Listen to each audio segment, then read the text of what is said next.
One of the episodes in the old Our Gang series tells the tale of the young, cowlick-beheaded Alfalfa attempting to shed his reputation as a common crooner and become a great opera star. He visits an opera company where the impresario is so inspired, he immediately signs Alfalfa to a contract effective 20 years hence. At the appointed time, 2 decades later, the intrepid Devo makes his operatic debut and the audience, predictably, boos him off the stage. It's all downhill from there for our hero, whose adult life just doesn't turn out the way he expected.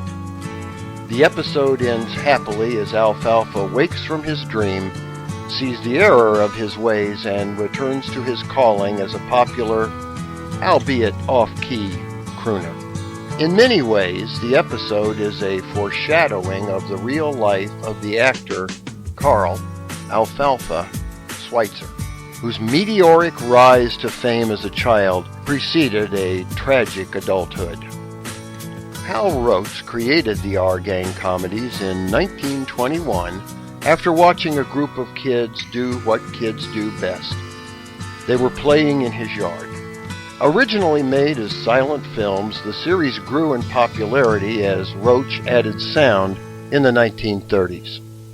MGM re-released the episodes in the mid-1950s as The Little Rascals.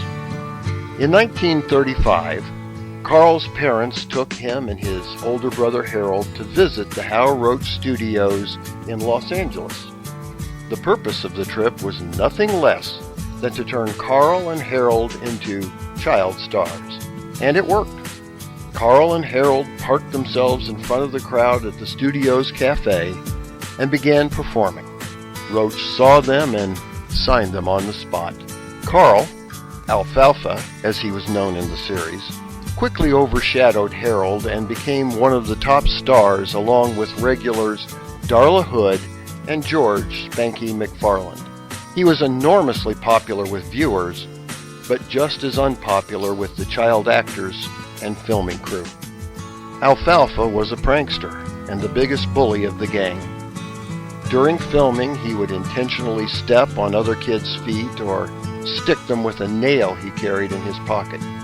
On one occasion, a cameraman became frustrated with Carl as he muffed his lines and told him, "Get it right so we can go to lunch."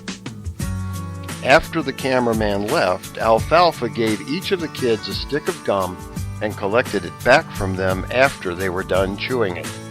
Then, he took the enormous wad and stuck it into the gears of the camera. That afternoon, the kids went home while the cameraman tried to save his machine. One day, director George Sidney became so frustrated with Alfalfa's antics, he pulled him aside and told him, "Come and see me when you grow up so I can beat the crap out of you." In 1940, Roach booted 13-year-old Alfalfa from the series for being too old. He had been earning about $750 a week, a fortune in the Depression era, and supporting his family.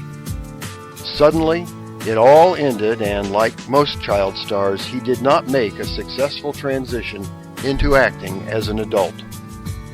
While continuing to struggle in his acting career, he became an outdoorsman and hunting guide.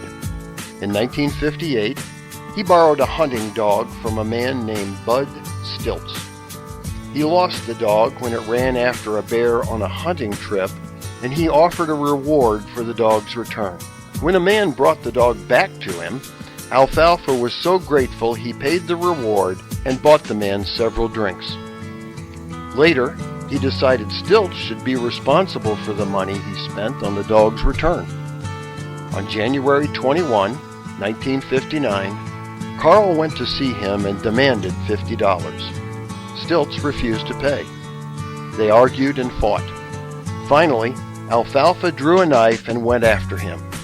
Stilts ran, got a gun, and killed the 31-year-old former child star.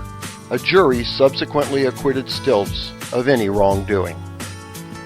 Along the way, there was a bright spot in Carl's short and tragic life.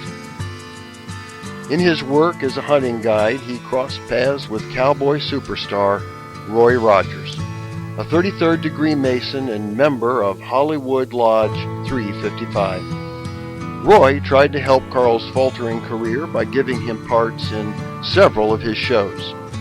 He also encouraged Carl to join the Freemasons, which he did. Brother Carl was buried in Hollywood's Forever Cemetery, a resting place for many of Hollywood's greatest. His tombstone bears symbols of the better parts of his otherwise tough life. It reads Carl Alfalfa Schweitzer and is adorned by a carving of a hunting dog, not Pete from the Our Gang series as some think, and 2 square and compasses flank the top. Interestingly, the cemetery sits on the grounds of what once was Southland Lodge 617, and the original lodge building is still standing. Alfalfa and other child actors from the series proved being a child star wasn't as glamorous as it might have seemed. About half of them, Carl included, did not live to see 40. Even Carl's brother Harold committed suicide at age 42. Today, the little rascals are all gone, every one of them. Many, Carl chief among them, never had that second chance Alfalfa got when he woke from his operatic nightmare. For the Whence Came You podcast, this is Steve Harrison with the Masonic Minute.